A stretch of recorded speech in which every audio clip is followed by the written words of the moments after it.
many people have Medicare? 43%. Okay. Which one? For or against us? Medicare was created in 1965, So you're against it. and it is a government plan. In fact, the issue is, if any member of Congress today said, I don't want a government plan, I want to eliminate Medicare, they would not be reelected. And I don't even know Republicans who want to do that. So, but let me take two more questions because we're up to 7:30. Right here. I know you're a constituent. What I'm hearing, rumor and so forth, that part of this is going to be funded by cutting out the waste. Wasted tests and so forth. Is there some place in the bill you give me a page number where I can go and read about it? Okay. That's under the Ways and Means part, and it's the way the bill will be paid for, and the reason, and I don't think it will get a majority of votes in the House unless it is paid for. It's going to be paid for trying to cut current expenditures, health care, but also because they expect this. The Congressional Budget Office said this would cost about $1 trillion. Half of that would come from cuts, and the other half would come from a surtax on millionaires in our country. She needs to go. She needs to go. Page number. I'm sure glad they are my constituents. One more question. This gentleman right here. They can always move. Yes, sure. They won't. Congressman, most people agree that we have the best health care system in the world.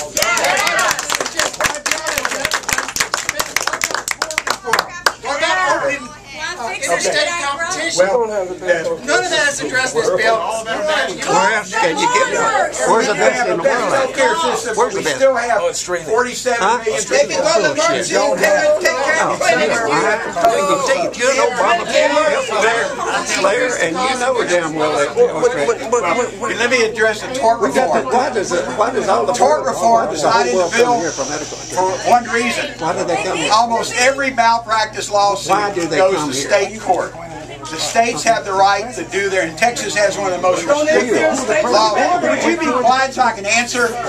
What's between your ears? Just show me the courtesy, I'll show you when you ask a question. Okay? But the reason tort reform is not in here is because people don't file tort reform, medical malpractice in federal court. They go to state court. The state of Texas in 2003 passed by referendum, actually it's in the Constitution, the strongest tort reform I know of in the country. Why would we on the national level want to have federal law oversee what the state's already done? So that's it. Yes, ma'am. I just want to say, number one, thank you for coming. I would have walked out before it ever started if I were you. So thank you for putting up with all of us. And number two is, I heard you say, and I just want to make sure that this is correct. If y'all could, so the lady could ask her question. 36% in our area don't have health care. Is that right? Yes. Okay, so we're going through all of this where 36% of our people, 64% really do already have it. All right? So, to me, I would think that our focus would be somewhere maybe that where we're doing more good. We're looking at, and I work at the hospital, by the way. HCA? Yes, I do. And so I see what happens and I see what goes on. But I also want you to know that I don't think it's up to the government to take care of my father. I live with him. He lives with me. Right? Does your dad have Medicare? He's got Medicare. Plus, I pay for a supplement. Yeah. All right? It's not your responsibility to take care of my father. Right. It's me. That's right. That decision was made when Medicare was created in the 1960s. But I'm not saying I'm not changing Medicare. Leave I'm it just alone. saying, that's what we've got. And, you know, he's got a supplement. I'm not asking you to go change things to take care of him. That's my responsibility as his daughter. That's my responsibility to take care of my other family members when that time comes. And hopefully we've made arrangements, we've taken care of ourselves. I mean, we need to learn to do that. And we don't, I mean, I appreciate you doing, trying to look out for others, but at the same time, don't take it away from our responsibility. And you're right. I wish I could say, in our family, we've done that. Believe me, my mother-in-law was diagnosed in 1995 with Alzheimer's, and most people say, oh, it's your mother-in-law. My mother-in-law actually was my Sunday school teacher when I was in the 3rd grade, so I've known her my whole life. And You know, she was close to me because my mother died in 1980. She was like a mother to me. And we did that over the next, she actually died in 06, over 11 years, dealing with, because it was our responsibility. None of the other family, you know, family don't always go together when they do it. So somebody has to, and it was my wife's mother. I did that with my mother. She had cancer in 99. I went through with it. She passed away in 2000. And I left my job, had a great job in Dallas, because she had an HMO plan. It took a full-time person like me. Now I'm educated. I've got a college degree. And, you know, because she's sick.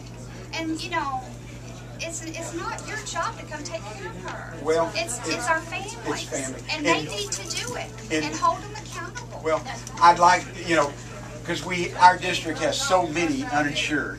And, you know, East Houston Regional knows that. I hear it all the time from both Bayshore, and you see it every day, that I want those folks, so some of them could afford it. We have people in our district who tell me I don't want insurance through my employer because I'd have to pay copays. So they would show up at emergency room at East Houston Regional, and it'd be uncompensated care, because either that or you go file a lawsuit against them, and you know how long that takes. So there's ways that we can deal with it that will take, hopefully, if we can cover those uninsured with some plan, then it won't have the uncompensated care we do at our hospital. How much time do you think that you've spent on this health care plan? Oh, I moved to the Energy and Commerce Committee in 1997, okay. But I'm just saying, and we started working on health care. 36% of your people, Pardon? 36% of your people. Oh, It's not just 36%. why would I worry about, you know, the folks who have insurance, you know, are happy, but we're seeing it's going to bankrupt. It's going to bankrupt our country, and also, folks, because the employer-based insurance, every day more employers cut their what they're doing. They raise deductibles, they eliminate it, because somehow along the way we're going to end up with, instead of 60% now, because actually one time it was 80% in the 1960s. But so we're losing employer-based insurance. And I'll give one example, and some of you were here last night, at the town hall meeting last night. Shell Refinery and Chemical Plant. Every year, whoever the CEO comes by our office and we sit down. 3 years ago, the CEO came in and said, we're moving jobs from the chemical part in Shell in Deer Park to the Netherlands for 2 reasons. He said a little bit's because of natural gas. The North Sea natural gas at that time was low compared to what we were getting in Texas. He said, but the biggest issue per employee, the employees in the Netherlands, where the health care cost for Shell was cheaper. And he said, we're hoping it's only temporary, because the cost per employee for their insurance plan, and you know, multinationals are doing that. Insurance companies make a profit, hospitals make a profit. Believe me, multinationals have to make a profit. So, you know, I want to make sure we can keep them here and keep our job base.